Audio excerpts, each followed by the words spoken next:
Introduced as a villain in the beginning, then later becoming one of the most beloved characters, Bartholomew Kuma is one of the most interesting characters in One Piece. A lot of fans consider his past the saddest in the story, even more tragic than Robin's or Law's past. 47 years ago, in the kingdom of Sorbet, Kuma was born to kind, cheerful parents. His mother was a normal human. However, his father was of the Buccaneers race. It is said that the Buccaneers committed a crime against the world in the past, which is why they have to hide from the world government. News spread of Kuma's birth, though, and the whole family was captured by the government agents. They were sent to the celestial dragons. Kuma and his father became slaves, while his mother became one of the celestial dragons' wife. They were treated harshly as they always got beaten or threatened to get killed. One day, Kuma's father had tragic news. His mother died. While Kuma was weeping, his father told him about Nika, the god of liberation. He told him Nika will set him free one day as he was doing Nika's dance. But due to making a lot of noise, Kuma's father was shot right in front of him. 9 years passed. The celestial dragons have a tradition held once every 3 years in which they compete against each other in hunting humans on an island for devil fruit prizes. They call this island God Valley. News reached the celestial dragons that young Kuma escaped, and they started tracking him down. While trying to escape, Kuma met Ivankov and his friend Jinny, who were also trying to escape. They motivated Kuma to not lose hope. News reached the world government that the Rocks pirates are on their way to God Valley since the devil fruits were stolen from them. They found out that the Roger pirates are on their way too. Kong called Garp immediately to get involved. It was revealed that Jinny was the one responsible for leaking the information about the devil fruits on God Valley. Ivankov and her were planning to steal the devil fruits as they thought they are the way to escape. The Rocks pirates arrived. The Roger pirates arrived. The Holy Knights fought. And the Marines arrived. During the chaos, Ivankov and Kuma managed to steal 2 devil fruits, but only Kuma managed to eat one as Big Mom stole the devil fruit from Ivankov.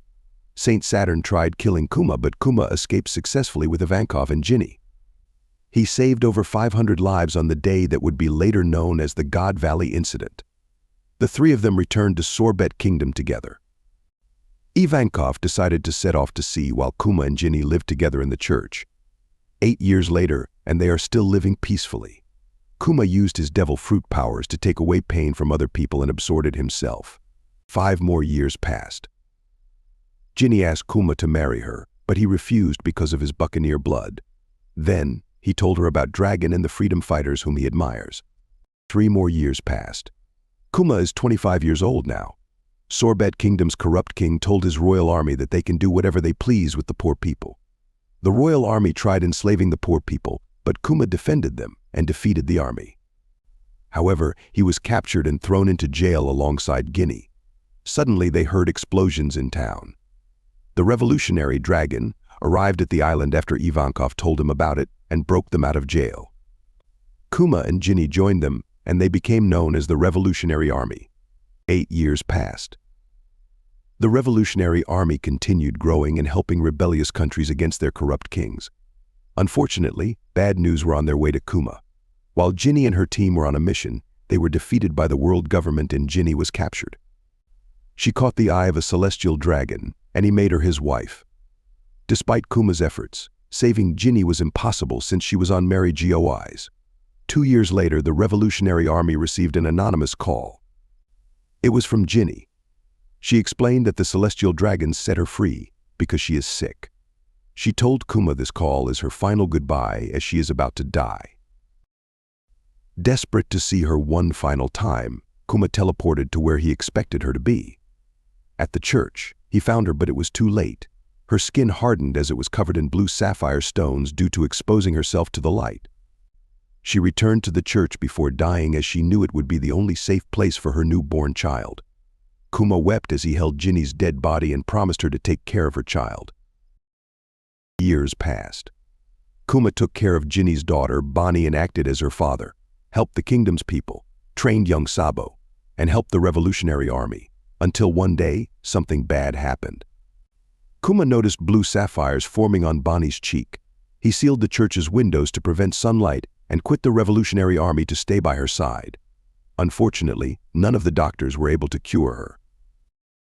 Years passed. Bonney is 5 now. Kuma prevented Bonney from leaving the church as light would make her sick. While they were playing inside together, Bonney was telling Kuma about all the islands she would like to visit someday. He told her about the warrior of liberation, Nika. More sad news were on the way as a doctor examined Bonney and told Kuma her disease is incurable. He told him she has 5 more years at best to live.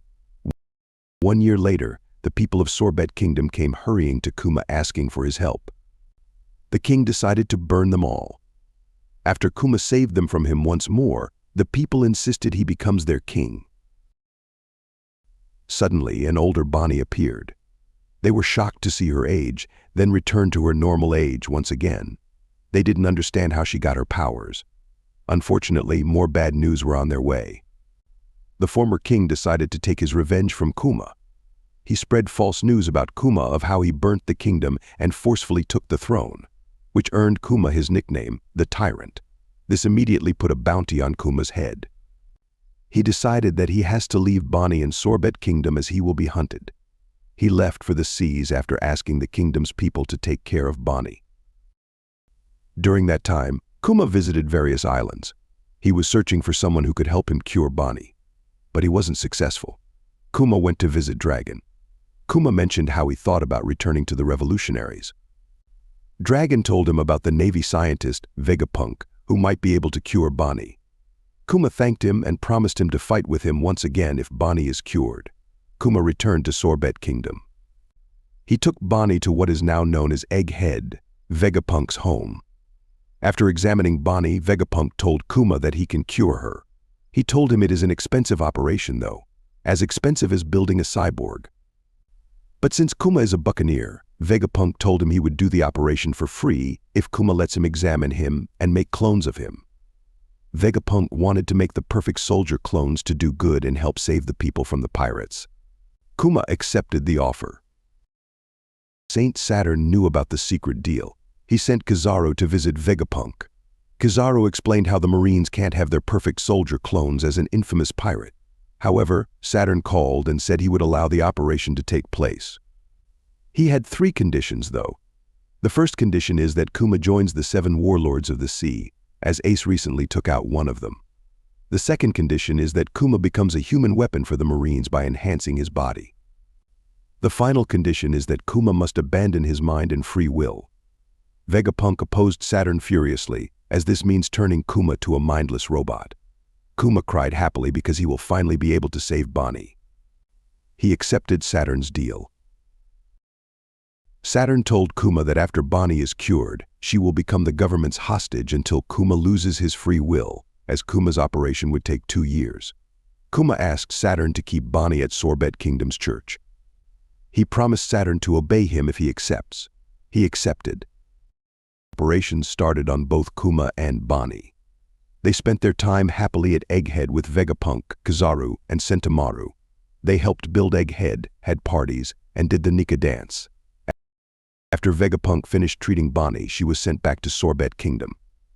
She had to wait 1 year before she is fully cured.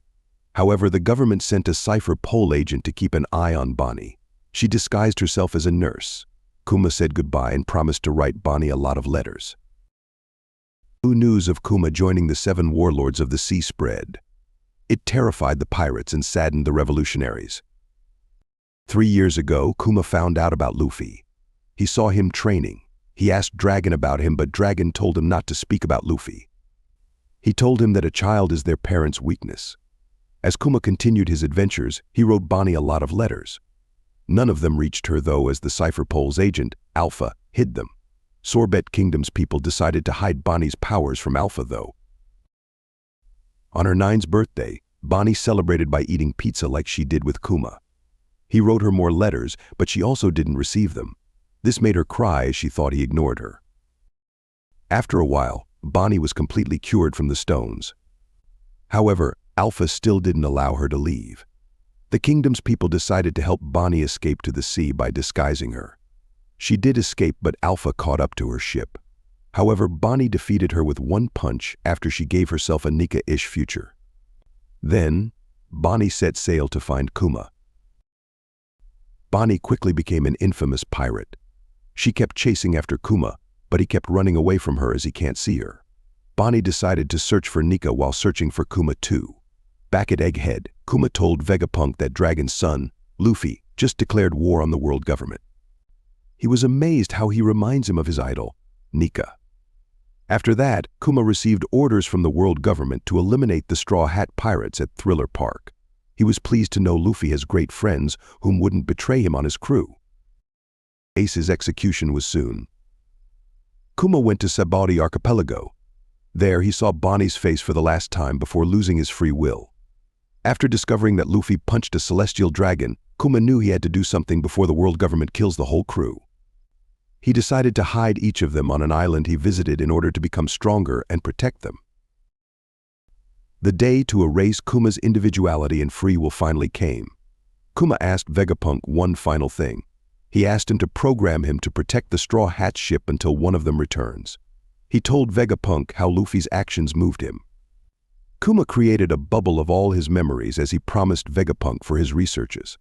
Finally, Kuma laid down remembering his life and all those people he loved. He was grateful for the life he lived and for being able to cure Bonney. As Vegapunk was crying and about to turn on the switch to erase Kuma's free will, Kuma had one final request. He asked Vegapunk to wish Bonney a happy 10th birthday for him. These were Kuma's final moments before turning into a mindless cyborg who didn't even recognize Ivankov's face at Marineford.